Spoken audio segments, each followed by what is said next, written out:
Monsieur le Président, ma question s'adresse à Monsieur le ministre de la Transition écologique et solidaire. Stocamine n'est autorisé que pour 30 ans et cela nous donne une obligation de ressortir les déchets à la surface. Voilà ce que déclaraient à la fin des années 90 les représentants de l'État. Lundi dernier, soit 22 ans plus tard, en contradiction avec les engagements pris à l'époque, en renoncement de la parole donnée, l'État a annoncé l'enfouissement définitif de 42 000 tonnes de déchets ultimes. Ainsi, sous la plus grande nappe phréatique d'Europe, notre génération vient de décider d'enfouir de l'amiante, de l'arsenic, des déchets phytosanitaires ou encore des résidus mercuriels et de faire porter à cette ancienne mine de potasse tous les éléments préfigurateurs d'une catastrophe écologique. Monsieur le ministre, au moment où le Président de la République cherche à rétablir la confiance avec nos concitoyens, cette décision provoque l'incompréhension et le désarroi. En Alsace, dans le Haut-Rhin, la population vit cette décision comme une trahison et une nouvelle décision de l'État central contre les intérêts de l'un de ces territoires. Les citoyens se demandent ainsi quelle valeur accorder à la parole donnée. Ils se demandent même si les engagements pris à Bure, par exemple, seront tenus jusqu'au bout. Alors, il est vrai que vous n'y êtes pour rien. Il est vrai que depuis 17 ans, tous les gouvernements, études à l'appui, ont prôné l'enfouissement, même si Delphine Batho et Ségolène Royal ont pu faire extraire 95% des déchets au mercure. Mais nous avons encore, oserais-je dire avec espoir, une chance historique de réparer enfin les erreurs du passé.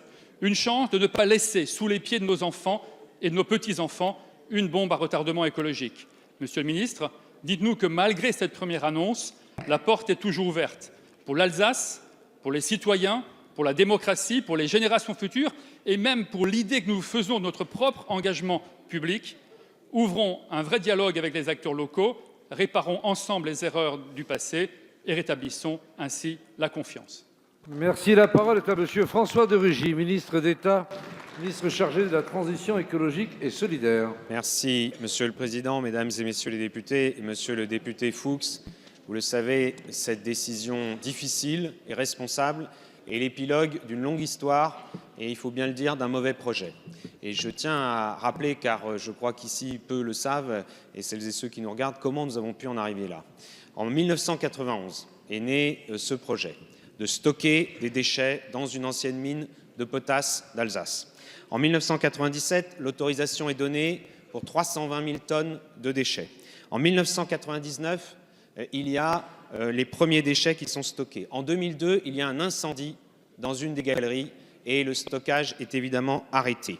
Il a fallu attendre 2008 pour que Jean-Louis Borloo, à l'époque à la tête du ministère de l'écologie, demande un rapport qui est remis en 2010 et qui préconise d'extraire les déchets les plus dangereux et de confiner le reste. En 2011, un comité d'experts indépendants est réuni et il rend un rapport qui va dans le même sens.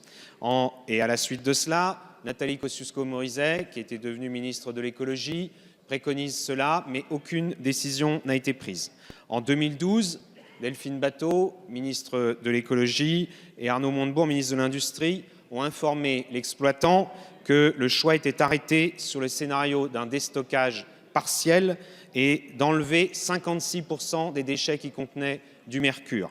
Et en 2014, Ségolène Royal a confirmé cette décision, mais a décidé de porter à 95% les déchets contenant du mercure qui seraient extraits et enlevés définitivement des galeries de l'ancienne mine et de continuer le confinement du reste des déchets.